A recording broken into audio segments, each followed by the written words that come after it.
झारखंड की राजनीति में बड़ी हलचल हो रही है। अटकलें हैं कि हेमंत सोरेन की पत्नी कल्पना सोरेन को झारखंड का नया सीएम बनाया जा सकता है। गौरतलब है कि ईडी ने सोमवार को हेमंत के दिल्ली स्थित घर की तलाशी ली थी। इस दौरान सोरेन काफी समय तक गायब भी रहे थे, जिसको लेकर खूब सुर्खियां भी बनी। बीजेपी नेता निशिकांत दुबे ने हाल ही में बयान दिया था कि अगर गिरफ्तारी होती है तो हेमंत सोरेन अपनी पत्नी को सीएम पद पर बिठाने की योजना बना रहे हैं। बता दें कि हेमंत सोरेन आज अपना बयान दर्ज कराने के लिए ईडी के सामने पेश होंगे।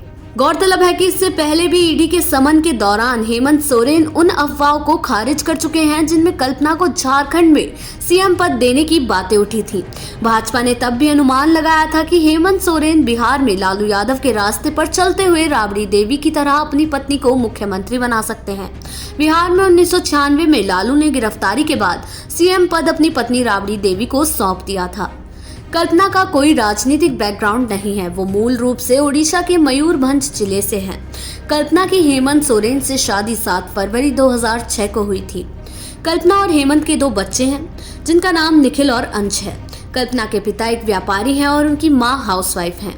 कल्पना भी व्यापार और चैरिटी के काम में शामिल रहती हैं। मिली जानकारी के मुताबिक कल्पना स्कूल भी चलाती हैं और ऑर्गेनिक फार्मिंग का काम भी करती हैं। कल्पना ने इंजीनियरिंग और एमबीए की पढ़ाई की है। कल्पना सोरेन के सीएम बनने के लिए उनका विधायक होना जरूरी है। ऐसे में एक विधायक को अपनी सीट खाली करनी होगी। वहीं कल्पना के सीएम बनने के प्रस्ताव पर हेमंत के भाई बसंत सोरेन और भाभी सीता सोरेन असहमत हैं। हालांकि हेमंत के भाई ने किसी भी पारिवारिक कलह से इनकार किया है और कहा है कि झारखंड मुक्ति मोर्चा परिवार एकजुट है। उन्होंने ये भी कहा कि निशिकांत दुबे के परिवार में ही कलह होती रहती है। दरअसल निशिकांत दुबे ने कहा था कि मंगलवार को झामुमो की बैठक में कम से कम 35 विधायक मौजूद थे, जहां कल्पना सोरेन को अगला मुख्यमंत्री बनाने का प्रस्ताव रखा गया था। विधायकों ने कथित तौर पर बिना किसी नाम के समर्थन पत्र पर हस्ताक्षर किए, क्योंकि ऐसी अटकलें हैं कि मुख्यमंत्री की गिरफ्तारी की स्थिति में उनकी पत्नी कल्पना सोरेन को बागडोर सौंपी जाएगी। कल्पना सोरेन मंगलवार को रांची में राज्य के मंत्रियों और पार्टी विधायकों की बैठक में मौजूद थी। ये बैठकें भाजपा के इस दावे के बीच हुई कि ईडी द्वारा उनके दिल्ली आवास पर नहीं मिलने के बाद हेमंत सोरेन फरार हो गए।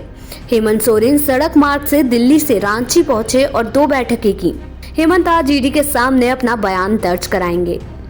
देश दुनिया की ऐसी ही तमाम खबरों के लिए देखते रहें सहारा समय का डिजिटल प्लेटफॉर्म समय डिजिटल।